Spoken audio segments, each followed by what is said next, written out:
What a heartbreaker, but there's plenty to talk about. Let's get straight into it. Curtis looks for Larky on the move. Got it! Don't you want to be him? He's got 9 and North have the win. Hi. That was so like infomercial style to start the pod. I feel like I'm going to buy a sham wow off you or something, Marnie. Maybe I can buy us a few wins. Well, not on the weekend, apparently. No. You're 1 cent short. Oh, bugger. Oh, bugger. So we're clearly not okay. No, we're gonna try. No, we're fine. I don't know how to feel. Well, today. okay, here's the starting point. If you didn't know, guys, we lost by a point on Welcome the back to the Further North podcast. Yeah. Let's look. We're not messing around this episode. No, we're going straight to business. This is all business, no pleasantries. Marnie, when the final siren went, just tell me your emotions. I just sat in my seat and like just stared into oblivion. Like I didn't feel anything. I just didn't really know what to do. I just sort of sat there and just stared. Yeah, a void of emptiness. What about you? You know what? You cried, didn't you? No. Really? Let me tell you the story of my last 24 hours, Marnie. As soon as the siren went, yeah, I was happy. And that's because I was like, I can't believe how well we played. And I was almost proud of like a proud dad that we'd competed. Yeah. Then I sort of was like, but we could have won. We so now should I'm have sad. won. But then I was happy because we played so well, and I feel like we've turned a corner a bit. Because I believe if we play like that, spoiler alert, if we play like that next week, we probably win. Yeah, I agree with you. But then I'm sad because we didn't win, man. And I've been so conflicted because in the grand scheme of North Melbourne rebuild, I don't think it matters too much. I think they'll still take away just as much from the game as they would have if they won. I know it sounds weird, but like they've shown and they just proved to themselves that they can do it. Yeah, I actually don't disagree with you. I think that's a really good summary. Yeah, but like in the short term, it hurts because they could have won and knocking off the premiers and that sort of stuff. I don't want to hear about the injuries thing. There was many angry Collingwood supporters hearing me when I've never. I don't know. I don't have beef with Collingwood fans, but I've never been like, not verbally abused, but just commented on so much while walking out of a stadium. I was saying to a couple of Close to a Flag boys that, a lot of the people who came into the barbershop throughout the week were already sort of talking about injuries because we'd won a game. They were a little bit nervous and they're already starting to be like. They were definitely nervous. Oh, And then I was basically just saying that and like 3 or 4, even a dad was sort of like started yelling at me and saying, that's bloody ridiculous in front of his kids. Were you antagonising Collingwood fans? No, I was just being normal. I was just being me. I actually have said for years now, I don't think Collingwood fans are the worst fans. I don't really think Collingwood fans are that bad. Changed my mind on the weekend, except for the ones we love. Obviously, Pies Nation, Nicholas from that is a gentleman, a scholar. He's a legend. I don't know. I just had a couple. That's the first time for a long time I've had some interactions outside of ground where I had to sort of be like, keep walking, mate. I told a father to get on his bike. Like, good on you, Josh. Yeah. I'm proud of you for standing up for yourself. Yes, absolutely. They think they can pick on the little guy, but we sure showed them yesterday almost. We did. And, I was saying to admin 3, I was like, they were talking about injuries and we should still take this as a massive positive because he was emotional after the game. I could see, Yeah, I think it meant a lot to us yesterday. 100%. And it's like, this means a lot to us anyway. And one of the Pies fans was with his kids was walking past and started having a go at me. And I'm just like, you keep walking, mate, on your bike in front of his kids. And I'm like, can I say that in front of a child? And there's another guy sucking on a vape. And I was like, enjoy your vape, mate. And I was about to say enjoy popcorn lung in a few years, but that's mean. And I held myself back. But it was frosty out there, Marnie. Yeah, you've really been fighting the fight for all of us on the front line yesterday at Marvel Stadium, I did, Josh. because at the barbershop, I've had to stick up for North Melbourne so much over the last few years. And I feel like now that was an awesome moment for our club. I know we didn't win, and I know some people. I've seen many different responses to this. The fans are very conflicted if they should be happy or sad. I'm on the happy side. I wasn't sure how you would be. I was walking out of the ground, And I'm like, I wonder what Marnie's doing. Well, I did message. So you didn't hear from me after the game, and then Marnie swiftly messaged me and said, "I'll call you tomorrow." you, and I said, "I don't want to talk. I will call you tomorrow." Yeah. And then I sort of ate and got my thoughts together a little bit better. I just find it really fascinating about the way the narrative around North has sort of changed in the last fortnight. I feel like leading into the bye, everyone was like, North's, are they going to be the first team to go, winless for the season? No and, they're so bad and they're one of the worst teams on record in history, blah, blah, blah, blah, blah, blah, blah. In the last fortnight, there were excuses as to why we beat West Coast, be it a free kick that shouldn't have been paid. It's nearly every game in the last 2 weeks, be it this or that or whatever. Yeah. And then yesterday, Collingwood had injuries and, XYZ and, the narrative has completely shifted. And I think that taking a step back from the result, and everyone knows I've said this on this podcast multiple times and I've said it for years now, I don't accept honourable losses, and I don't accept the loss yesterday because really we were the better team on the day. We won every single stat on the game yesterday except for the win, except we couldn't get the win. And so I think the result in my mind separates not even like good teams. It's okay teams from the rest. And unfortunately, we're still in the rest for now. And I do believe we'll take that step, whether it's this year, whether it's next year. Yeah. But it is quite frustrating where, look, last year we had that patch under Ratton where we lost, 9 games in a row and we were a lot more better and competitive. At least now we're 1-1 from that in terms of how we look. But I just find it so fascinating the way that the narrative around North has changed in the last 2 weeks. I think forget yesterday's result. I think full credit to the club as a whole for being able to just, we always knew it would take time and we would click, and now it clicked and it looks incredible, to be honest. And there's so many, again, positives to take away from yesterday's game, and a lot of, talking points that we'll get to throughout the next hour and a half. But yeah, I just think full credit to the club and the way they've turned things around in the last 2 weeks. As Clarko said, they trust the system, and it's finally clicked. And, we were 9 goals up against the reigning premiers and we challenged them, and we probably should have won that game for multiple reasons yesterday. So, but full credit to them. Yeah, I think it's interesting because you're right. The narrative has changed so much. But I think, the outside world who aren't North fans follow what the media says and the headlines they do, because that's really the only insight they get on the club, which is none at all.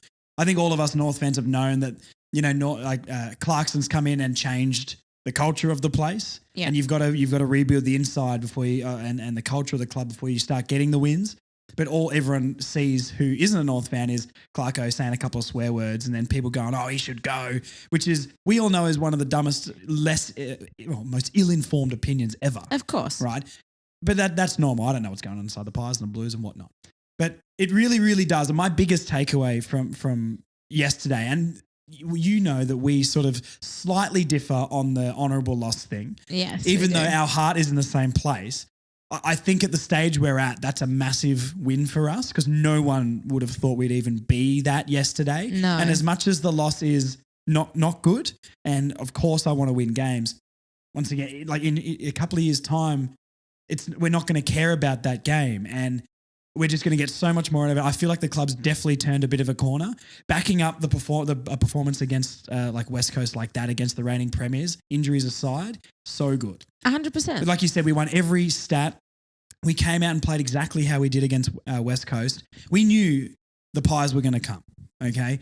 We knew that run was coming at some point. Absolutely. Did we know it would play out exactly like that? Of course not. But, I've had a lot of people message me saying, I don't care about how we played.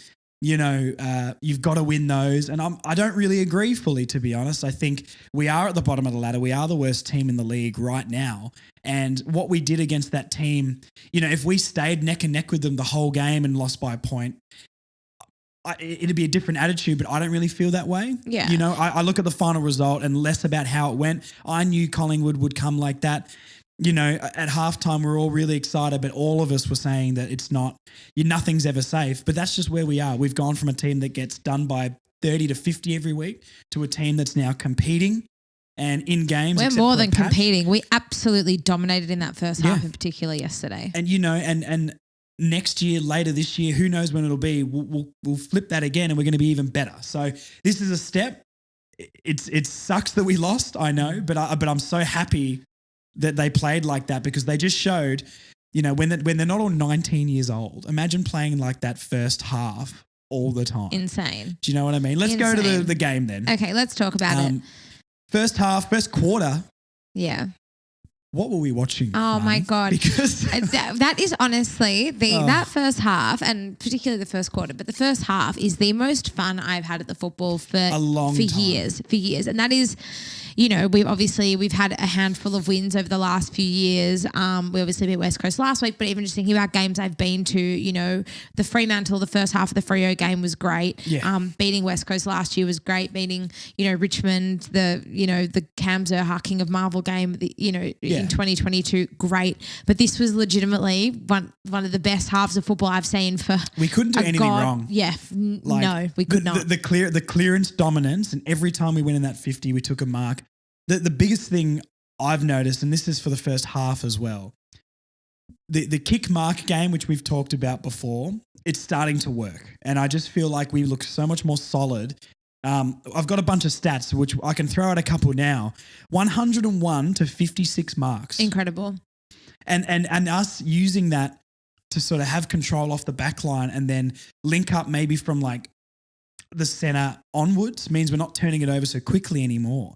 I don't know, like the marks inside 50 have changed so much. We're hitting leads, we're hitting targets now. That was probably the biggest difference I thought in our game yesterday. Our execution into the forward 50, the way we were lowering our eyes. I mean, the amount of times in that first quarter in particular, Larkey kicks 4 goals, right? But the amount of times that Larkey and Darcy Moore, I've seen some commentary around Darcy Moore in the last sort of 24 hours just saying that a lot of people think that his bad form has been flying under the radar. Doesn't change the fact, maybe he's having a bit of an off patch. Doesn't change the fact that he's one of the best defenders in the competition.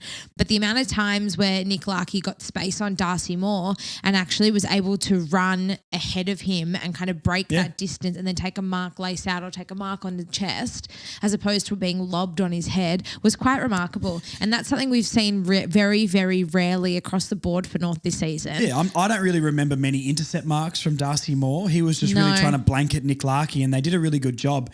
I mean, another player that I want to speak about so much is Bryn Teakle and sort of what he was able to do. Toby Pink, once again, Toby Pink maybe wasn't fantastic in the game. I thought he was great yesterday. But he did his role, or he did what he was meant to do. He took a few really solid marks. He kicked a great goal. I actually think that was the best our forward lines looked all year. That team yesterday was the most balanced team that we have put on the park. There's a couple players there that, probably didn't play the way we might have hoped, but I don't think anyone was detrimental to the game itself. But I think in terms of the balance that we had across the board was pretty much spot on, which was so impressive to see. George Wardlaw's first quarter, Marnie. Now, this is stuff of dreams because that man is a phenomenal footballer. And that was almost to me a George Wardlaw coming of age game. I couldn't believe what I was watching. Everything he touched turned to goal. He was everywhere, linking up with LDU in the middle too. LDU was fantastic as well. But he was just ferocious. But Wardlaw was everywhere. He was everywhere. He was unbelievable. He was genuinely unbelievable. And that for me is the first time that I've also, and I know that Harley Reid is now ineligible for the Rising Star, but that's sort of, you watch that game yesterday and you sort of sit there and think, gee, George could actually win this just for being the better player. And he could have won it anyway. And I've seen a lot of commentary again. I spend too much time on Twitter, but I've seen a lot of commentary. People really think that in the long run, he could be a better player. Yeah, absolutely. I'm not saying this because Harley Reid doesn't play for North. Harley Reid's going to be a superstar, but just the one thing I love about George Wardlaw is he is completely cooked every time he comes to the bench. And, someone who he really is the definition of a warrior, and he really is the definition of leave nothing in the tank. And you really just throw everything you've got at the opposition, and then, you come to the bench, you're completely spent, you rest up and you go again. And that is just something you can't buy effort, and you can't train effort. I think that's something that just comes from within, and it really just shows to me how much it means to him.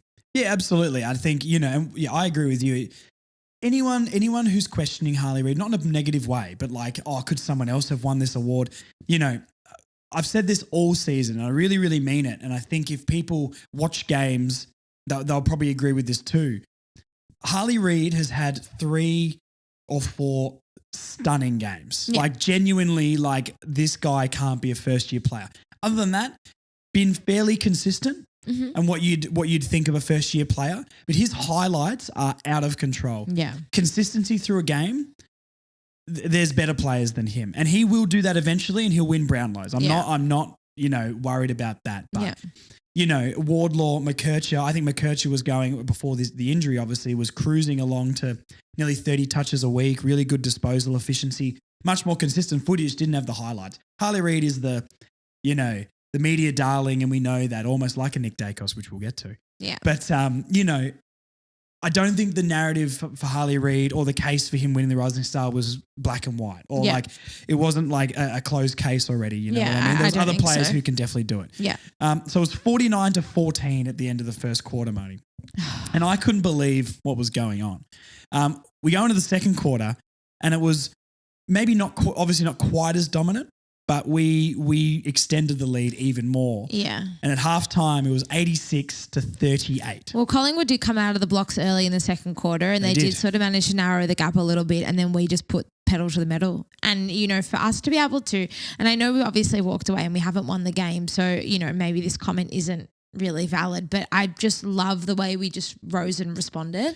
Well, that's the thing that we can take challenged. from last week though, right? Like, we're going to be nervous about this for the next 5 years. Yeah, of course. This is we is have be normal, already guys. been. I mean, even think about, I've watched the amount of times I've watched us choke leads under Brad Scott, in 5-minute patches. Well, I brought up the Adelaide game. Oh God, Jared Petrenko. That man is still in my nightmares 11 years on. Yeah, it's terrifying. Yeah. Look, I've been really, and this is maybe why I'm not so devastated by the loss, is because I feel like I saw things in the game that make me go, when this team isn't, a bunch of 20-year-olds, we're going to be so, if we're already learning how to do that, imagine in a couple of years' time. Like, they did come out and kick the first couple, I think, and I'm thinking, oh no. And then we stabilized and we took the reins back, and second half of that second quarter, we've extended the lead even more. And that's something that we did against West Coast, obviously, when we went behind in a very similar fashion, but we're able to come back. Halftime, how were you feeling?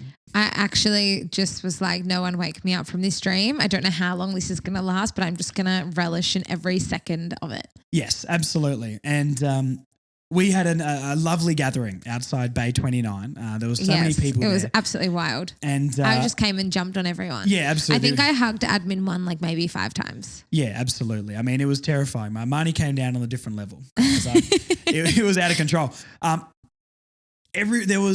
Everyone was so happy and we're all so excited, but everyone was we need to chill a little bit because we've seen this before. I wasn't. You weren't, but I didn't expect you to be. I learned my lesson. Said, I told you we could win this game. And I said, you say that every week, Marnie. You can't just say that every week and then claim you get 1 out of 12. So, but I do say we didn't win, but I know, but at the time, that's what was thrown out. That's all I'll say. I was nervous, but we had a very big lead. But as a young side, anything is possible, which we found out in the second half. Now, the third quarter was an interesting one because that's not when the onslaught started. They obviously drew it back a little bit. Yeah. But we stabilised a bunch of times as well. We were counteracting them. They definitely chipped away. But I feel like we countered pretty well. And once again, we can't forget how good this team is compared to West Coast. Of course. You know what I mean? And this is the thing which I was really, really happy with was when a team of Collingwood's quality attacked us and got 2 or 3, we then countered still. It's one thing to do it against the Eagles. It's another thing to do it against the Pies. Yeah. A stat I'm going to throw out really quickly at halftime, 86 points was our highest score for the season. Crazy. Well. Absolutely insane. So we'd kicked our highest score for the season. We just played out of our skins in that first half, and I think everyone chipped in. It was, oh God. I'm going to watch that for a very, very long time to come, that first half. Yeah, absolutely. They did draw it back a little bit, so it was 110-79 at 3/4 time. Now, I felt like we could hold it, but I knew a run was coming. We all knew a run was coming. Of course, we've seen it so many times It's before. just a matter of, can we sustain anything? Now, the answer was no. But the one thing I will say about that fourth quarter, once again, is their expected run came, But even when we got behind, we went back in front again and again. Yeah. So we still had that fight and that determination. I think that is more important. I know this is going to sound awful. That is more important than the win, because the fact that we're doing that shows we believe we can do it. It shows that the team knows we're good enough to compete. And it shows that we've learned from the West Coast game. We've applied it against Collingwood, and that needs to be the standard now. Yeah, 100%. There was that real never say die attitude. And we spoke about last week when West Coast did hit the front late in the fourth quarter over in Perth. The commentary team sort of came out and said, I think maybe being the underdog's going to suit North here. And it did, and we rose to the occasion. And I think we did rise to the occasion yesterday as well when Collingwood hit the front. And there were opportunities very late in that fourth quarter where we could have sealed the deal, and we just weren't good enough in that moment. And like you said, Collingwood is and it's no disrespect to West Coast, because West Coast in Perth is a very, very hard task, regardless absolutely. where they're sitting on the ladder. But Collingwood is an exceptional outfit. No matter how many injuries they've got, they've still won, plenty of games. They're sitting third on the ladder, so that's nothing to sort of disregard. But I think we did have our opportunities, and unfortunately, we just couldn't capitalize when it mattered.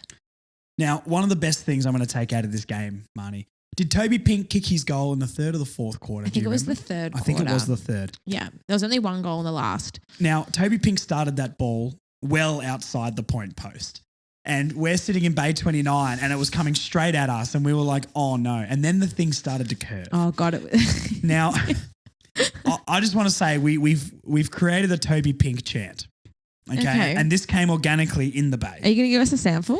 I can give you a sample. Come on. Someone in the Bay, just when he was lining up for goal, just started chanting pink, pink, pink, pink, pink, pink, pink, pink again, and just speeding up the word pink.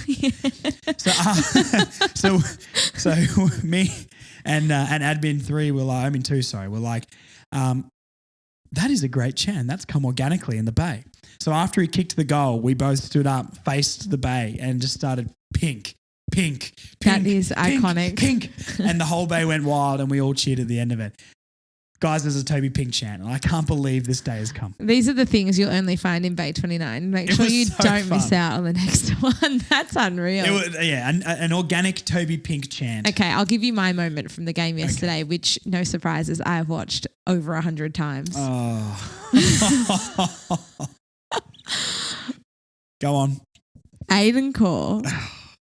Absolutely just dismissing Bo McQuarrie the way he did. It was hilarious. It was quite literally one of the best things I've ever seen in my life. Like, we didn't win the game, but I now have that moment for the rest of my life. Aiden Core, despite his up and down form for North Melbourne, is creating quite a highlight reel. He's had the ankle breakers. He's had the goal from outside 50, the Kane Turner overlapping handball. He had the goal saving heroics yesterday. Yeah, last week, and then yesterday with the bench press on Bo McQuarrie. I love that man. Wow, I really, really love that man. Anyway, one thing I didn't love was the final siren going, and we were 1 point behind. That 3/4 time. Okay. Will Phil is subbed out of the game. Will Phil got subbed out of the game. The biggest mistake we made yesterday. I'm saying it. I know I'm not the only one that thinks it. It was by far the biggest mistake we could have made in the moment, and it was by far the biggest mistake we could have made for us in the short to medium term as well. It is. It was definitely a mistake. I think this is one thing where the way I feel about it is, we're giving our players a lot of leeway to learn and make mistakes. And I know Clarkson is incredibly experienced, but it is a new bunch of players, and I think Clarkson learns from that as well. After Liam Shields' week last week and how well he played on Yo, I don't actually think Clarkson was, in hindsight, yes, it was the wrong decision, because I don't think Liam Shields did very good at all on Dacos in the last. But with Liam Shields' last week's performance, I actually think it was a pretty good idea at the time. Wilfred was doing a great job, but we've seen Shields be able to do that. And at the time I was like, you know what? If he is fatiguing, which Clarkson did say in his press conference, I'm sure Liam Shields can come and do that for a quarter. Now he didn't. And, did it lose us the game? No, because we did have 2 chances to go in front in the last minute or 30 seconds. And obviously Nick Dacos doesn't handball the ball and throws the ball, but we'll put that aside for now. It is a mistake, yes, but I think Clarkson learns from that, and I don't think it was a bad idea at the time. Will Phil played so well on Dacos yesterday. He did play well. Not only did he play well to shut down Dacos, but he actually contributed really well to our attack as well. He kicked a sensational goal in the third, and you could see how much it meant to him. I don't mean any disrespect to Jaden Stevenson, because I actually think Jaden Stevenson played okay. Should have done better from his couple of shots he had. He definitely should have, and I thought he was fine, and he definitely did contribute. He was quite important in that last quarter. Took a big mark as well when we all thought he was going to get. I don't know the player he was on. I can't remember. We were sitting there, and it was Steve-O and one of the Pies players, and Steve-O was almost like falling back off him and took a mark. No, he was great. I actually don't have any real standout negatives to say about any players yesterday, but I just don't think this was the right call. I think Will Phil, and I've spoken about this before on the podcast, Will Phil's game yesterday for me showed that there's actually a role for him in the beyond this year, because Liam Shields won't play after this year. I very, very highly doubt. Yeah. So if you can actually train Will Phil, and he's been one of the most talked about players all year. What's he going to do? What's going to happen? By the end of the year. Now, pick 3 for a tagger probably just seems a little bit, high price to pay, but he's clearly talented. He's clearly invested in the club. He wants to be there. I think yesterday after that goal, I think it proved how much it meant to him, right? He's a confidence player, and he's a player that needs to have a pat on the back and say, you're doing a great job, and he needs to be rewarded when, he plays well, right? Yeah. Yesterday for me was the perfect time for him to A, play the 4 quarters, and B, back it up and then play again next week against the D's. I just don't see how this has benefited us in any way, shape or form in the moment or beyond. I don't think he looked fatigued. Dacos was sort of starting to get on top, but I think the break at 3/4 time would have given Will Phil an opportunity just to reset and then go again. I don't think there would have been any harm in that, and I actually back him in to get the job done. Yeah. I whichever way Clarkson chose to go, I think I would have backed. I think once again, we sort of talked about this last podcast. Clarkson deserves time and deserves our backing 100%. And I agree. Obviously taking Will Phil off him was arguably the difference. Yeah. And was a mistake. Yes. But does it make sense? Sort of what I'm saying, where I'm it does. I just when I saw Shields go on him, I didn't panic at all.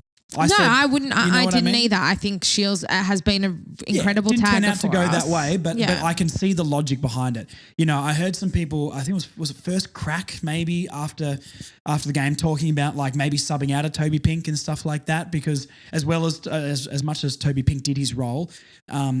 The thing that we said on the preview podcast, and the only reason that the Pies scored at all was the corridor transition. Yeah. As soon as that ball hit the ground, we could not stop them running through the corridor. There was so many open players in the corridor, and maybe taking off a Pink. I think putting on Stevenson when we need some offense was a good idea. Yeah. And anyone blaming Steve-O, I think that it's a little bit of a cop-out. That's a bit weird. He played really well. He was fine. He didn't do anything negative. But he is a bit of a scapegoat for our team, like a few other players, almost like Luke McDonald was last year, I feel like. And look, I'm not saying he's been good enough overall for the season, but that game he was fine.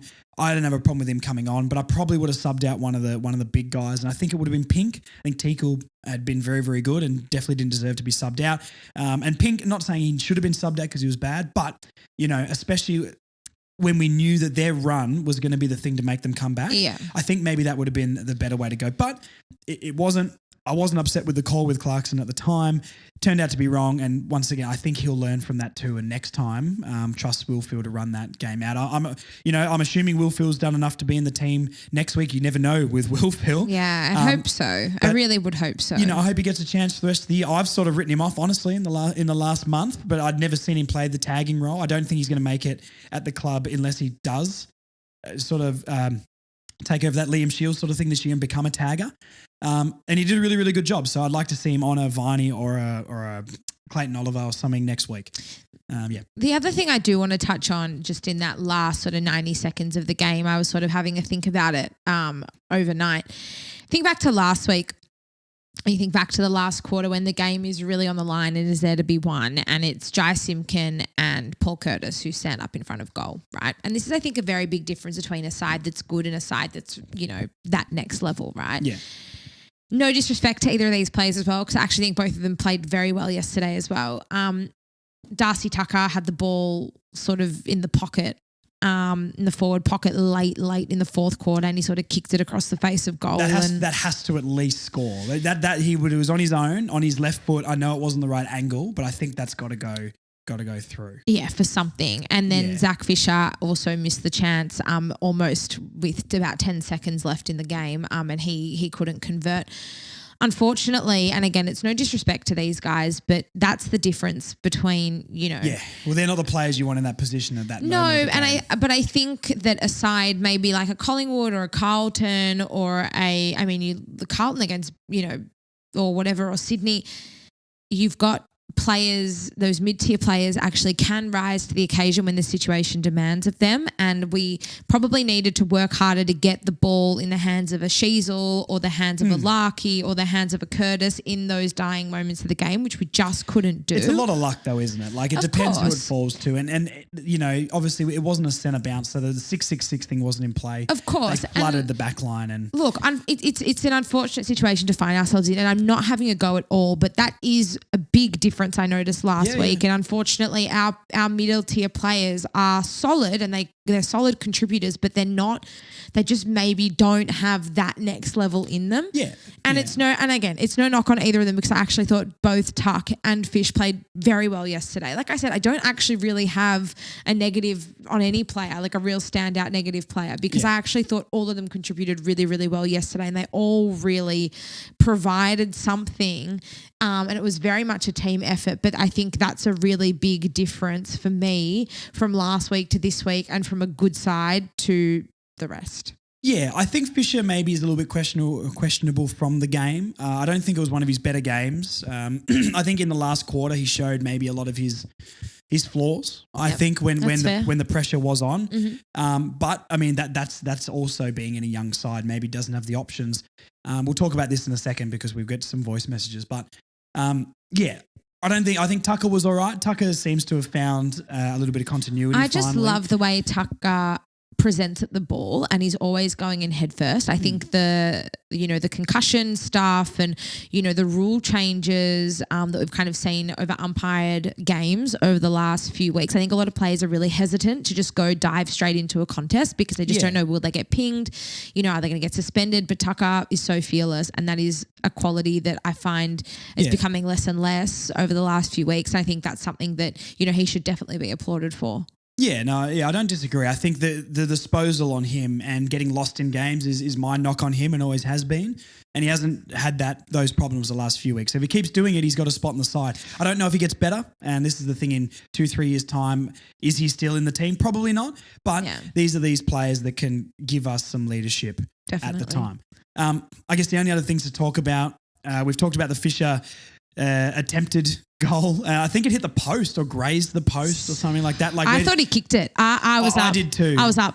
So I was out of my chair. The entire bay was up just watching that thing, and we thought it went through. Oh my God. It did not, because it was obviously at the other end of the ground from where Bay 29 is, and it looked like from our angle that it was going to go through. So devastating. But once again, we had the Tucker chance, we had the Fisher chance. And we'll talk about some umpiring things maybe after the voice messages. But, at the end of the day, it was the Lockie Schultz and the Bobby Hill show. I think Jackson Archer's going to learn a lot from that performance as well. So I don't think he was great, but I like how he always competes. Yeah, but maybe needs to learn how to put a body on. I mean, Bobby Hill took an incredible hanger right in front of us. That is one of the best marks I've ever seen. It was unreal, but Jackson Archer could have definitely stopped that with just putting a bit of a body on. Yeah, just be stronger. And it's those little things that he'll learn. I hope he doesn't get dropped or anything like that, because he's warranted his spot in the team, and he fights, and that's what we need. But he got well beaten on the day. So look, we're always going to be worried about the smalls as well. We said this on the preview, and I do think it did matter. I think sometimes Dawson and Core maybe looked a little bit lost. Not all the time, but maybe Dawson more. Like, I actually thought all of our tall defenders looked a little bit shaky yesterday. I have to be completely honest with you. I don't think any of them played badly, but I've definitely seen better games from Dawson, Chom, and Aiden Core. Yeah, I think Chom, I know he's a favourite, but this is not because of our relationship with him, but I think he made up for it with, he took an incredible diving mark in the back line in the third quarter. Just dived, he was completely horizontal. and he took that mark. And he had moments like that I don't think the other two did. Aiden Core was good at spoiling and bringing the ball to ground. He was a little bit clumsy with a few free kicks. I can't remember the player. He was actually, but he fell into his back, and that was, you just can't be doing that. There was a couple of other times where I think he was a little bit clumsy, but made up for it in other times. Dawson, I think, looked a little bit lost, but I just think we went in too tall. And I'll always stand by that for this game. I think it was a good idea, but that second half, we couldn't stop those small guys doing anything. And when Jackson Archer is probably the only player that can keep up with Schultz and a Bobby Hill, I think. But once again, what other options do we really have back there?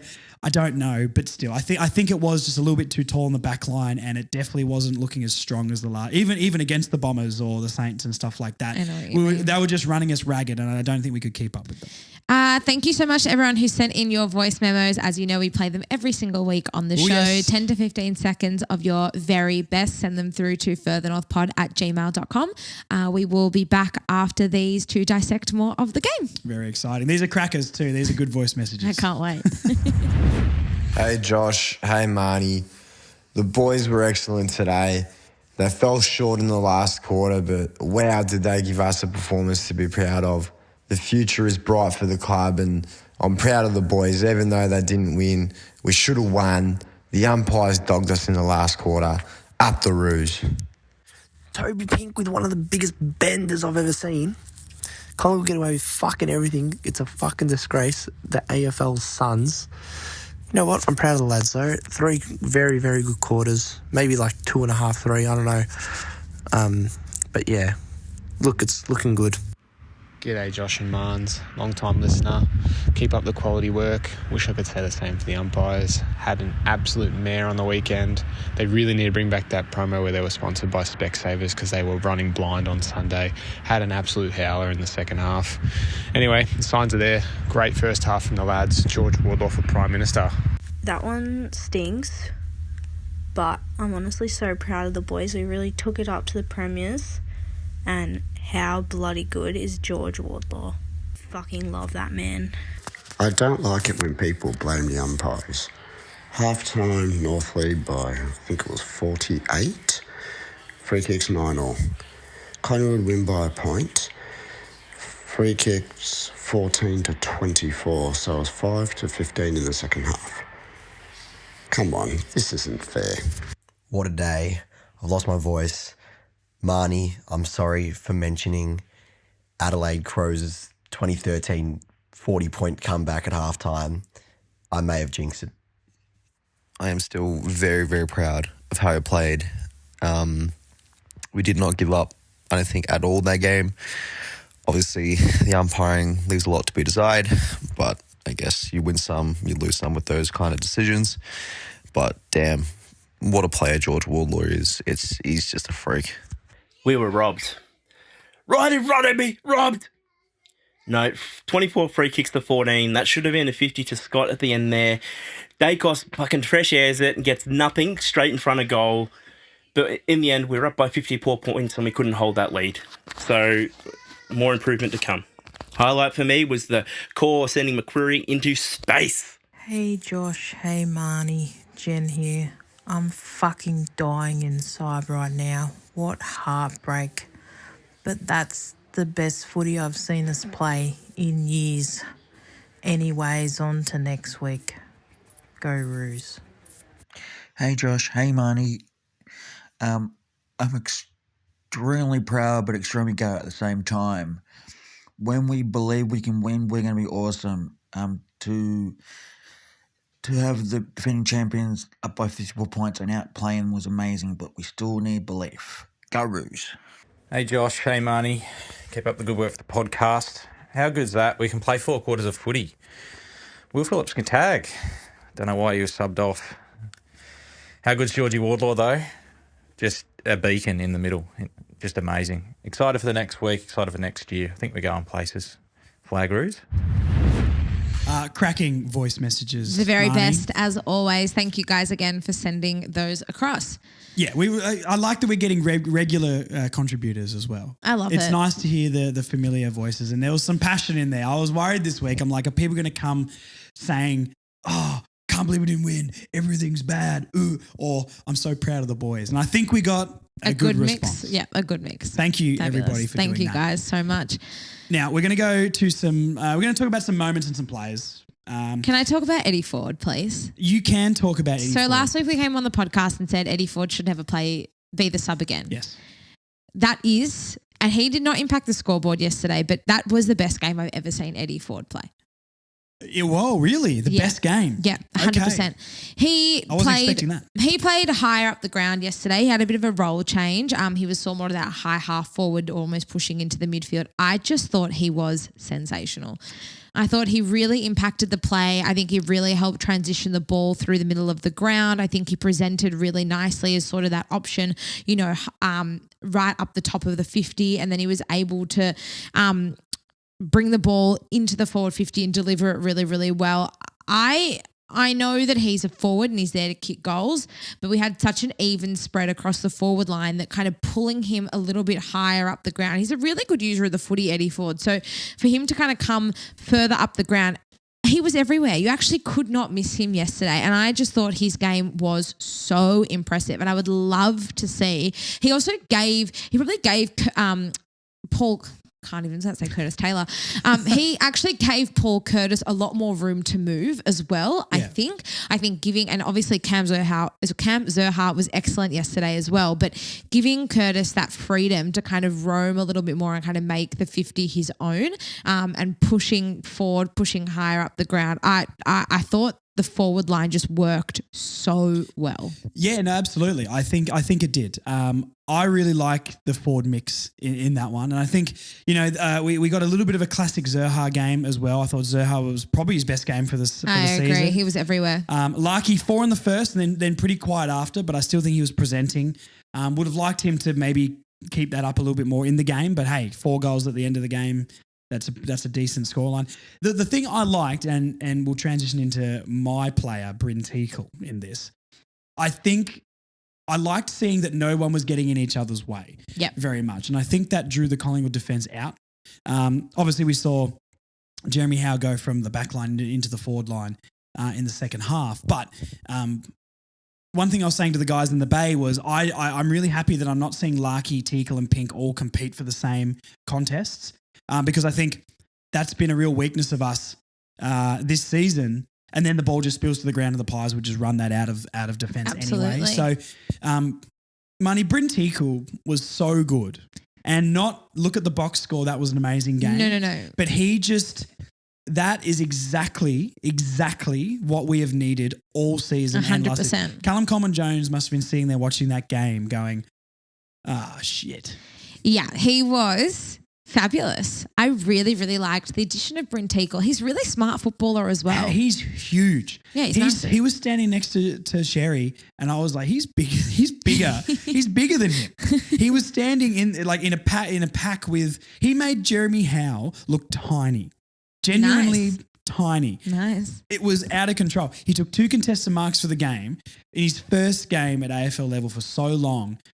He obviously kicked his overlap goal. That was awesome of Larky. And he gave the crowd a bit as well. Yeah, I loved that. Good on Larky for giving it off. I thought that was that's leadership. That's great. Yeah, and that's really in the spirit of the game, and that was in the fourth quarter as well. So that was really bringing someone into the game and making him feel like he was a part of it. I agree. I thought Bryn Teakle was excellent, and you're right. He's exactly what we've needed. And finally, I think we've tried about 7 players in that second forward ruck position, and It's about time we've nailed that pick. It's even things draft. Yeah, absolutely. But it's even things around the ground. Like his handball was great. Yeah. Like he would get the ball very agile. Yeah, he was agile. He was making good handballs, even like looping handballs over the top of people that were going to their players. He just looked he fit and he didn't look out of place. He looked like he's played for us all year. So I'm so excited about Bryn Teakle. I'm gonna be the first person to buy a Bryn Teakle badge because the last of the preview podcast was basically saying bring in Bryn.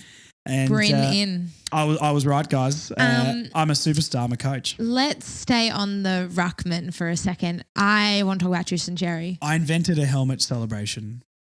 Okay, in the bay, let's Marnie. go. Give us a I need sample. 2 hands to do it, but Here, I'll hold your mic. okay. Basically, If you have to watch this on YouTube, everyone, if you're not, we'll put a clip up. It's not that exciting. Okay, It's not I want that to see exciting. though. Okay, hold the mic, but hold it there. So basically, what the celebration was I had a cap on at the time, and I Yeah. basically stood up in the bay and I was turning 360 degrees, moving my hat on and off like this.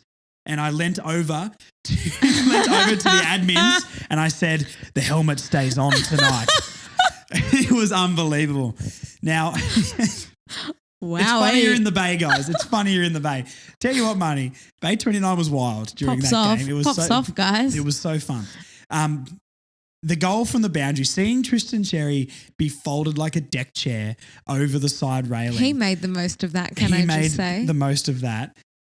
Seeing a huge man bent directly over this thing and to get up and be like, I milked that for everything it's worth. And it was absolutely worth it. The kick from the boundary line and just seeing him get the crowd up and about. I love Tristan Xerri. I never thought. Say it again, please. I love Tristan Xerri. I know. I thought hell would freeze over before I ever heard you say I love Tristan Xerri on this podcast. Everyone, 2024, miracles do happen. If you guys don't believe in miracles and you want to change something in your life and you think it's too hard, you can do it, because I'm going to buy a helmet and I'm going to wear it to a game before the end of the year. Oh, I can't wait. I'm so here for this. I think this There's was a $10 helmet on Temu and I'm genuinely going to buy it. I'm going to convince all the admins to dress up, and Marnie, I'll do it. I want you there as well. You don't have to convince me. I'm on board. I cannot believe the turnaround on Tristan Xerri. Look, there's still little things he needs to do better, but the improvement from last year to this year is probably the biggest improvement in a player that I've ever seen. Yeah, he was just yesterday he added that element of impacting around the ground to his game. And Darcy Cameron has had a very underrated season for Collingwood, I think. I think he's definitely had a really good year and maybe got on top in the ruck contest itself, but I thought that Xerri matched him at the very least. But around the ground, he was everywhere. I mean, to make the most of the opportunities and to, kick 2 goals, he was taking marks. He was, he was great. He was awesome. My one, hesitancy on him has always been his stuff around the ground. Like I said, I don't think he maybe dominated the ruck yesterday. I think we lost the hit-outs but won the centre clearances. But once again, it's the tackling, and he laid some massive tackles in this game, and just around the ground he was no slouch. The one thing, just he gives away frees out of ruck contests a lot, and I understand you're battling 2 big blokes going at it. You just got to find a way to cut that stuff out, because he does it in front of goal a lot, and that's the only thing I need him to stop. Other than that, I'm on board with this man, and that was the game that sold me. This is what I'm saying about every player I've ever doubted. I'm always happy to change, but you need to do it consistently until I'm like, yes, I've changed completely on you. And Tristan, I don't think I was wrong with anything I said last year, but fantastic. I'm so on board, and you will see me at the ground very, very soon with a helmet. Please sign my helmet. That's the worst sentence I've ever said. Yeah, no, I'm just going to pretend you didn't say that. Speaking of players who stood up yesterday and looked invested, obviously Jai Simpkin was laid out yesterday, which was a massive loss to us. But I think the response in the last probably fortnight from LDU and the way he led with his actions out of the middle yesterday, we were sitting here 4 weeks ago and sort of thinking, what is this guy doing? And is this guy going to leave? Yeah, where's the effort? He looks more invested, I think, than I've ever seen him before. Yep. I have been so impressed with his last 4 games. Let's say 4 or 5 games. But particularly, and I mean, it's easy because obviously the last 2 weeks have looked vastly different to everything we dished up before the bye. But again, yesterday in that first quarter, it was him and Wardlaw leading out of the centre. I just thought he was phenomenal. Yeah, and look, let's lump Wardlaw and just talk about the both of them in this midfield. If we keep LDU, and I really believe we will, I genuinely think so he stays. That is going to be a disgusting combination in a couple of years. Like those two took the piss. Yeah. And there was still some fantastic players in that midfield for Collingwood. They had fantastic premiership players all over the field, and we absolutely bullied them in that first half. LDU is a game changer when he's on. Yeah. Wardlaw, you're completely right. I think if Wardlaw's on, I don't think we look bad as a team. But when LDU's up and about, like the first half against Fremantle, we can't be stopped. LDU is not captain leadership material. I don't think that's the kind of leader that he is, but I think on field through his actions, the best way for LDU to lead, in my opinion, is just let him play football and let him step up. And I think the difference in the game yesterday and maybe last week, you can lump the two together if you just compared to the first half of the season, is I think LDU has really performed well across the board this season, but he hasn't really had enough players step up with him. Yeah, this is not an individual sport at all. There's 18 players with you on that field.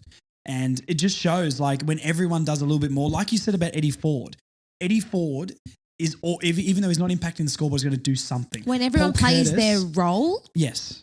Yeah. The balance is kind of right. Yeah. I mean, talk about Bailey Scott as well. He almost looks like he's back to where he was last season, just putting him back on the wing. I thought he was also really good yesterday. His run, again, we said it last week, he's one of the best runners in our side. Curtis Taylor, I thought, had a really good game yesterday. Was it 7 tackles? Something like that. I think it was 7. Just he's been playing really, really well. Not someone that needs a lot of the footy, but I think he's important when he does get his hands on the ball. He's tackling really hard, Curtis Taylor. I'm really impressed. I fully thought that he was done. And he's out of contract at the end of this year. Look, superstar material. You know how many times we said that in the Bay? So funny. Admin 2 turned to me and goes, Marnie Cohen said he's got superstar potential, and she's absolutely right. Curtis Taylor, if I had to pick one North Melbourne player to kick a shot on goal from 50 metres out to win me the lottery, I would be picking Curtis Taylor. Not Nick Larkey?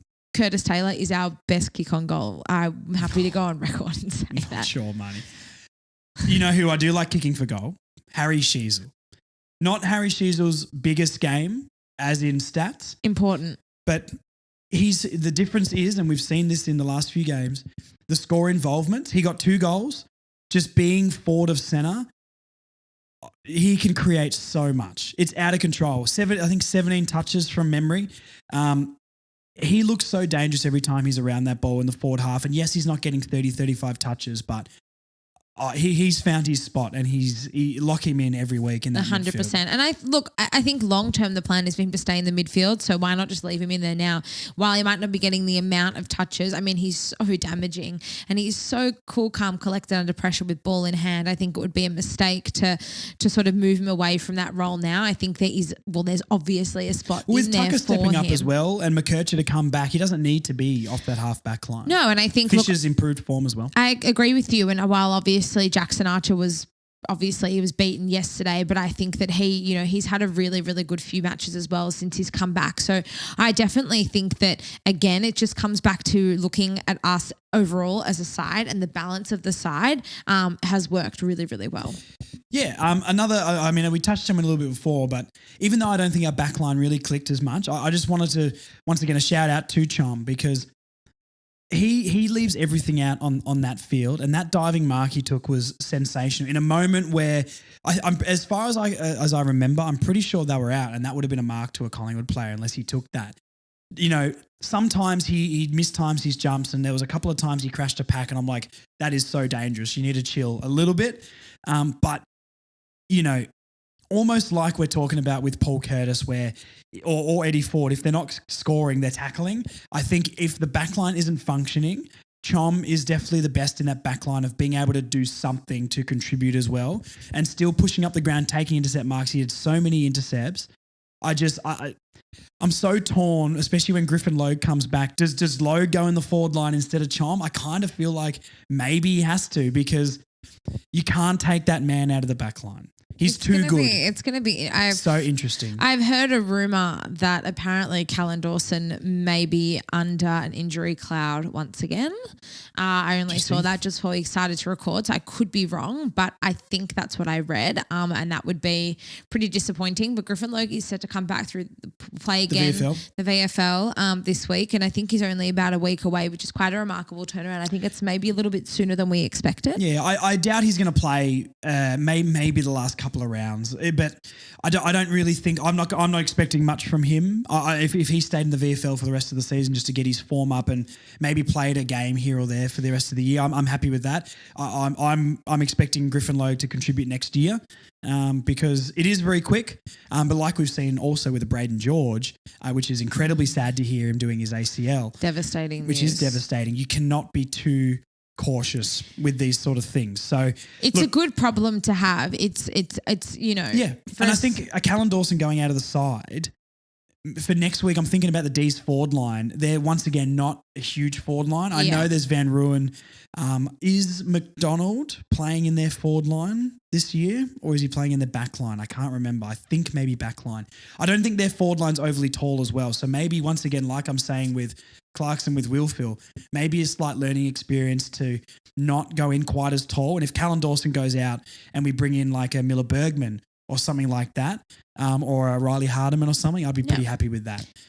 Because I just obviously not going to rush Logue back, but finding that balance in the side, maybe depending on opponent, I think let us down late in that game. Well, once again, I would just, and we said this last week, I'd avoid making any changes unless they were forced changes. I don't think this is clearly a winning combination. Now, winning obviously didn't get us the 4 points against Collingwood, but I think it's the most balanced and it's definitely the best we've looked all year. So I would do anything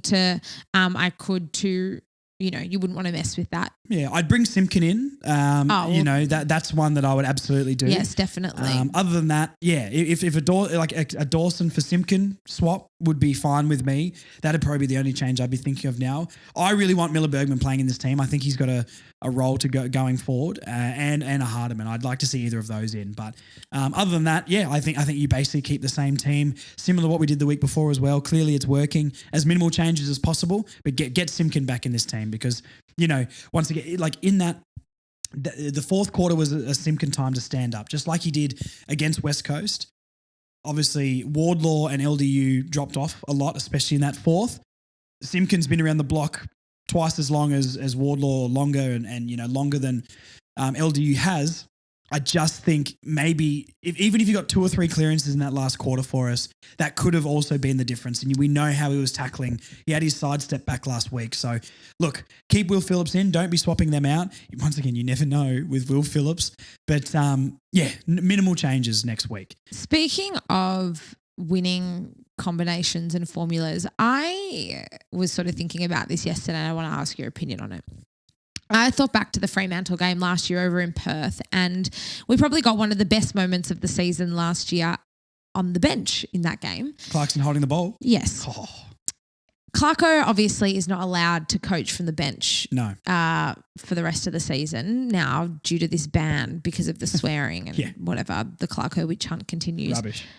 I think, and this is a wild statement to make, but I think that we honestly would have come closer to winning that game yesterday had he been allowed to, at the very least, coach from the bench in the last quarter. Yeah, I think it's a young team and when you're 18 to 22, you are looking for a little bit of someone with experience to go, this is what you need to do. Anyone, we've said this so many times, anyone doubting Clarkson and the influence he's having at North Melbourne is ill-informed. And, I can only imagine like a Wardlaw coming off. We know Clarkson and Wardlaw's relationship is something special. Yeah. Could that have been the difference? Just to be a pat on the back. 100%. So it sucks, but it's very frustrating because for me, it seems like it's a witch hunt. Of course it is. And this now has just impacted the entire on-field for me. Yeah. And I think this is actually really, now look, this is maybe just, it could be a long bow to draw and I get it, right? But I just think about the times Clarko has been on the bench and has coached from the bench and what a difference it's made. He is as much of a nuffy as you and I are. Absolutely. And he's as passionate, if not more passionate he's about a North this Melbourne side. person. Exactly. And I think that that energy and that presence on the bench, particularly in the last quarter, could have made a massive difference to us. I think I can't remember which pod I said this on. I said it in the last week or so. It's absolutely a witch hunt. The only reason it is because he's so good. And if he was a mid-tier coach just doing what he's doing, no one would care. No one would care about a thing. The only reason he's scrutinized is because he's that good and he's been at the top of the game for that long that they can get headlines out of it and we can make a stir about it. It's the only reason why that's happening. I'm trying to think of another coach. Like if that's John Longmuir, I don't think that happens. You know what I mean? If that's McRae, I don't think that happens. That's passion. You know, the media will be the first people to start praising him in a year or two's time when we're looking like that all game. Yeah. You know what I mean? And I'm not here for them when they're doing that, by the way. They'll be called out on the Further North podcast. Don't you worry about that. But yeah, I agree. That little things for young teams can be the difference. And, you know, that's actually a good leading on point. I've got a couple of things here. Just to go into a couple of negatives before we go to Sean Atley, club champ. Not crazy negatives, but I think Tom Powell maybe had a bad game. He definitely got lost, and I think that, you know, it's interesting because Will Phil was definitely, while Will Phil had a different role to Tom Powell yesterday, I almost thought he had more of an impact, if I'm honest. Like Will Phil had more impact than Tom Powell. Will Phil had more clearances. He kicked a goal. He also minimised Dacos for, you know, most of the first 3 quarters. Yeah, absolutely. Tom Powell was just a little bit sloppy with his possession and just didn't find the ball. He was just quiet. It was compared quiet to what we're used to, I think. I don't think he did anything diabolical. I just think he didn't get around the ball. Callan Dawson's probably the other one that I was a little bit like, I don't think he had his best game. Other than that, you know, you can look at someone like a Jackson Archer. I think he was just beaten on the day by a better player. Yeah. You know, I don't necessarily think any of these players should be dropped. I want Tom Powell in the next week. Imagine the day we get Powell, LDU and Wardlaw firing all in the same game. It'll be terrifying. Saturday night at the MCG against the D's. Don't miss it. Watch out. Do we want to talk about the free kicks? I think we need to talk about the umpiring. You go. We choked a 9-goal lead. So we only have ourselves to blame. But God, there were some bad decisions in that game yesterday. The AFL is now in a state like the NBA and sports like that where superstars get superstar calls. LeBron James has been getting this for years, and it's almost part and parcel of earning the right to be the best player in the game.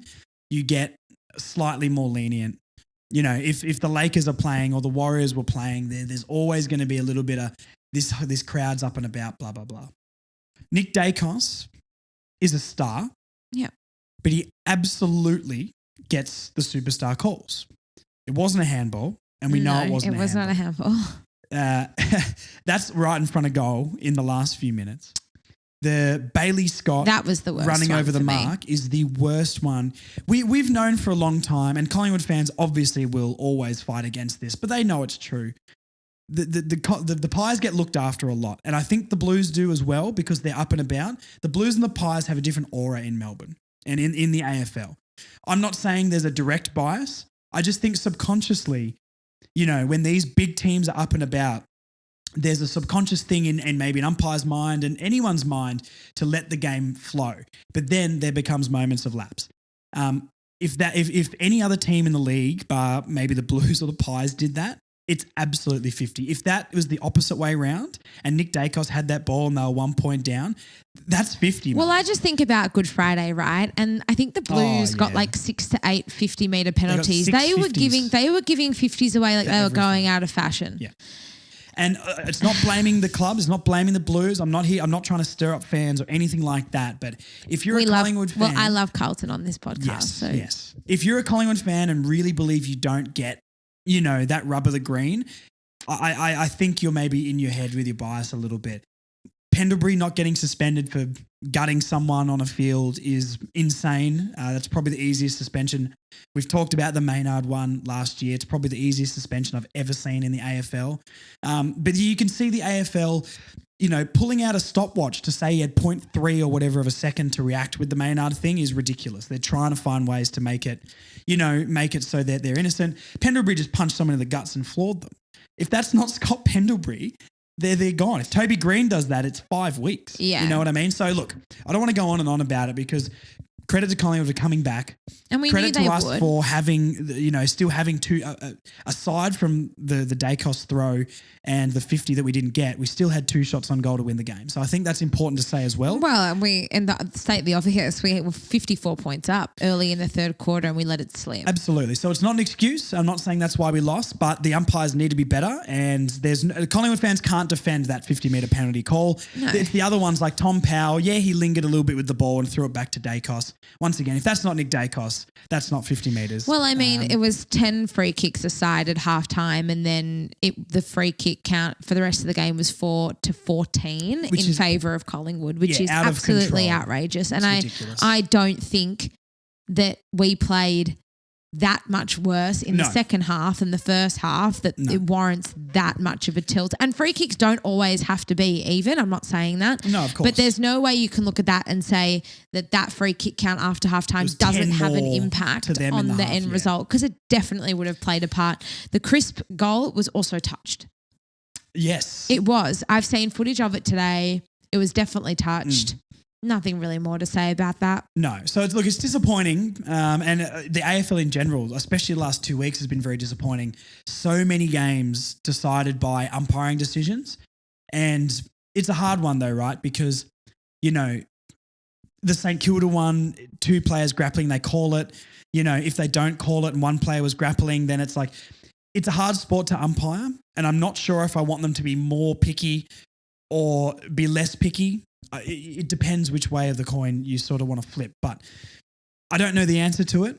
But there's no excuse as an umpire. I can let the other ones go. The 50-metre penalty is the only inexcusable one. Yeah, I think that was wrong. I think that's just a really, really bad With 30 call. seconds to go. And it's very disappointing the AFL to come out today and obviously defend the decision. Yeah, I it's actually rubbish. would have more respect for the AFL. They just came out and said, yep, we stuffed up and we own that mistake. Yeah, well, they did that for the Saints and the Suns one. It's not gonna change the result of the game, but as a fan sitting here, I just want to know that was the wrong call. And I don't want to be sitting here being gaslit by the AFL that I'm going insane over something that was obviously a 50-metre penalty. Yeah. But look, we had 2 shots, just like last week where they could say the Yo one wasn't. We kicked another goal after the Simpkin one, so don't complain, West Coast fans. I got to sort of take the same attitude in this one. Like, we did have 2 more shots after that to win the game, so it's not an excuse. We should have probably won the game. I think Tucker needs to put that through the goals, and Fisher, I mean, that one was just a kick around the body. So it was up to the gods when he's boot. But look, to sum all this game up before we go to Club Champ, I sound like a dad when I say this. I'm genuinely so proud. Like, seeing all the North fans stand and clap. Like, our bay was on the other side to where they walked off, and we all stood in there and clapped them off. And at halftime and at full time, I understand some people are overly emotional and don't think we should be giving up those leads, and they're right. But we got to remember that this club is so young. And it's a process. And I think we lose track of that with the emotions of the game, and rightly so, because we love the club. But this is a process. Once again, this game is going to do more good than bad for us. 100%. And next week, next month, next year, we're not even going to care about it when we've learnt from it, because we know teams can come at us now. We've now learned how to be in games. We've now learned how to dominate games. We now need to learn how to finish games better. We did it enough last week, but we need to learn now how to make it so we're not having to come back from behind. That's the next step. If that's what we learn for the rest of the season, I don't care, because it's stages, it's steps. I don't need to play finals next year, but there needs to be a step next year. There needs to be a step the year after. And then in a few years' time, when Wardlaw's played 50 plus, LDU is in his prime and he signed his big 5-year deal. When we've got these guys up and about, we're going to be terrifying. So it hurts, but it's a process, and we're going to learn from it and grow from it. And I'm more happy than sad after that game, and incredibly proud that they were even in that position, because wait till we do 4 quarters of that. Well, the amazing thing for me, and just bringing it sort of more back to the now, is I look at our next 3 games. We've got the next 3 games in Melbourne. We play the D's next week at the MCG. Then we've got a very unpredictable Western Bulldogs. And then we've got the Suns at home at Marvel. From us sitting here before the bye thinking, are we going to win a game? I'm now sitting here and thinking, if we play the way we played against Collingwood, that's the standard. we We win next week. We Marnie. win those 3 games. Yeah. That is the most arrogant thing I've ever said on this awful, podcast. And I feel wrong. so guilty saying that. But like, it's just that is how quickly things can change. This is what I said a few weeks ago too. Like, people, I'm sick of people saying it can turn quick, but it can in small ways. Like the way I don't believe it will turn quick is we're not just going to wake up one day and start winning all these games. But the things that can turn quick, which we've seen after a bye, is we've backed up a performance against 16th on the ladder West Coast. They're better than us this year. It was over there. Fantastic win. We've backed that up against the reigning premiers. There's no excuse not to do that plus more next week against an out-of-form D's, no Petrarca. The D's forward line isn't functioning super well. There's no excuse not to win that game now. I'm tipping them next week. Oh. I'm absolutely, and I'm not, it's not a Marnie delusional tip. It's a Josh. If I'm tipping it, that means we're genuinely. Well, I tip them every to week, so obviously that's my tip as well. But Yes. no, I completely agree with you. And I think the other great thing, and we'll round this out before we go to Sean Atlee Club Champ, is it's so amazing to see how quickly the fans have become reinvested. I think this really reaffirms how much the club means to us. The amount of people I've spoken to in the last 24 hours who have gone from admitting they've been disinterested before the bye to being sucked straight back in, literally counting down the days until we're back. I was excited to we're go back to that at the game, footy. Marnie, yeah. I think that is the best thing, and I think I've said this the whole season. Like, we've got to ride the highs and the lows together as one. We're a small club, but God, we are passionate, we are loyal, and I think that if we stick the course with the players and with the club, then they'll repay the faith. I feel sorry for anyone who missed being at the game in that first half yesterday, because honestly, that's the most fun I've had at football for 5 years. Yeah, easily. It was definitely an emotional roller coaster, and I think the fun of the ups and downs, even though it's so cooked at the time. After I walked out of that ground happy, and I felt weird because I was happy, but. Once again, I feel like I understand the process it is, and that I feel like that was a massive, massive step. I think that game was a bigger step than the West Coast game because of the opposition and because of the way the game flowed. Yeah. You know what I mean? Like, we've got to take so much about how far we got ahead, and I know it's disappointing to lose the lead, but getting up by that, all those young guys are going to go into training this week going, we can torch teams if we want to. We know when we're on how good we are. We saw it against Freo. We've now seen it against the Pies. Let's just do it again. The D's next week against should be the D's. very, very scared. Yeah, very scared. I You can't heard it wait. here first. I'm so excited. Sean Atlee Club Champ, mate. Aiden Core Club Champ. You know what? I actually I was thinking to myself today, should we rename it to the Golden Helmet? That's how much the I've golden helmet. The golden helmet. I think we need like another award and then call it the golden helmet. Like the most, I don't know, like. Sure, yeah, maybe Sean We'll Atlee. discuss it. We'll discuss it and we'll come back to you guys. If you have any ideas, like maybe the most courageous player, maybe the golden helmet is for the best passage of play on the day. Like the Sherry's chase out on Liam Ryan would have been the golden helmet. Golden helmet moment of the game. Aiden Core on Bo McQuarrie is the golden helmet moment of the game from yesterday. Yes, I would agree with that. Yes. The moment I really loved is Suv kicked his fourth right in front of Bay 29 and he turned to us and gave us a little flex. I love that. And I was like, you dirty Suv, you. Stop it. He winked at me, I'm pretty sure. You keep thinking that, John. Okay. All right. I like it. Yeah. I think golden helmet moment of the game. I think that's Congratulations to the inaugural winner, Aiden Core. It's only fitting. Golden helmet moment of the game. It's only fitting. And I think it is actually, that's a good one because it was Jerry had the moment of the thing game last week and that's what's inspired the award. And from now on, golden helmet moment of the game. Aiden Core and Bo McQuarrie. If you haven't seen it, what are you doing? I've only watched it 200 times. It's not enough, I don't think. Paul Curtis is going to be very, very jealous of Aiden Core's bench press on McQuarrie. So it was impressive. Okay, back to the OG. Sean Atlee You Club guys champ. will be pleased to know that we have actually agreed on the 3-2-1 this week. Georgie Wardlaw 3, Tristan Jerry 2, and LDU 1. Now, I was tossing up, is LDU or Sherry 2 and 1? That could go either way for me personally. But I think Sherry's 2 goals and the monster presence that he had around the ground yesterday was too hard to ignore. Yeah, absolutely. So, look, People have been calling for where's Tristan Sherry in the Sean Atlee Club Champ. Do you want to address this? I'll address it right now. He is currently 5th, equal 4th maybe, but minimum 5th in the Club Champ. He's been rising up. We only show the top 5 in the thumbnail thing that we make for sheer editing purposes, but you guys will be pleasantly surprised with where he's sitting on the leaderboard right now. So everyone who's messaging me and calling me out, you need to chill, all right? He's been coming, guys. It's fine. Like the post, comment and say Josh loves Tristan Sherry on the Sean Atlee Club Champ when we posted this week, because that's the biggest event of this podcast. Of course. I think so. It's what people are waiting to hear. And I will announce before the next game, or not next game, but I will announce before I dress up as Tristan Sherry at the game, whichever game that will be, hopefully the next month or so. I'm going to encourage everybody to do the same. Okay. What we might do we'll pick a Bay 29 in the rest of the year. One for the rest of the year. We're going to pick a Bay 29. We'll give everyone enough time. I'm going to post the Temu link to buy a Tristan Sherry helmet. It's $10. And I want everyone to come with their helmets on, and we're going to take a big group photo. We're going to tag Tristan Sherry, and we're going to see if we can come and take a photo with us after the game. I think that if you want to be part of it, post a link today. We've got to start. It's going to happen. So better get ahead. Temu can be slow on delivery. I've never ordered off Temu before. I have a few times. It's one of my favorites. Okay. Could take a couple of weeks. So I think we should start. We'll do it for the back end of the year. Yeah. And Okay. but everyone start. Josh will post a link after. When this goes live. Maybe I'll make a little video separate or something, just explaining what we're going to do for everybody. Sounds like a plan. But the link will be up soon. If it's not after this, it'll be within the next week or so.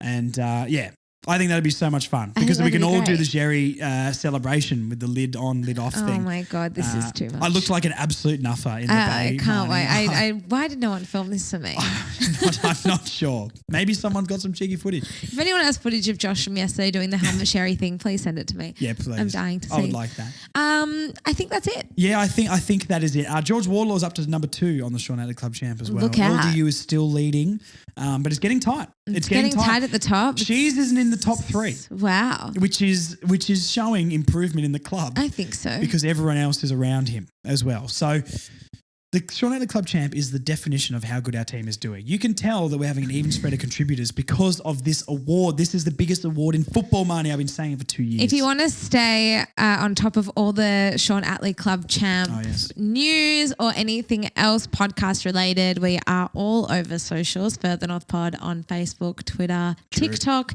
Instagram and YouTube. Hi YouTube, thanks for watching. We are getting closer to Josh's 1,000 subscriber goal on YouTube and over on Instagram as well. So if you're not following us on either of those platforms, please do. Again, thank you for everyone who sent in their voice memos. We play them every single week on the show, 10 to 15 seconds after the game. Give us your hottest, spiciest takes, furthernorthpod@gmail.com. For those who are coming to the D's game on Saturday night, we will be there. We are looking forward to it. Get down to the MCG. It's our one game at the G a year. Which is very exciting. Rug up. It's very cold. It's going to be cold. It's going to be freezing on Saturday night. But, the more people we can jam in the stadium, then it's better for body heat. Well, exactly right. And that's just good. That's just scout stuff. I wouldn't surprise me if Marnie did scouts with that sort of announcement to everybody. I did not do scouts. Well, there's always time. You could have fooled me with that, Marnie, because that's some Bear Grylls stuff right there. Pleasure is mine. Please come and hug us at the game, consensually, of course. And let's see North go 2-12, 2-13, 2-12, 2-12. Let's see us go 2-12 next week against the D's. The only hope that the D's probably have is if they bring David Neitz back, because we talked about David Neitz in the Bay for some reason. Bay 29 was wild. Okay, I'm losing the plot. We should go follow the socials. You heard Marnie say it. She's Bye everyone. We'll see you on Saturday night at the G. Brent Eagle's the best North Melbourne player ever.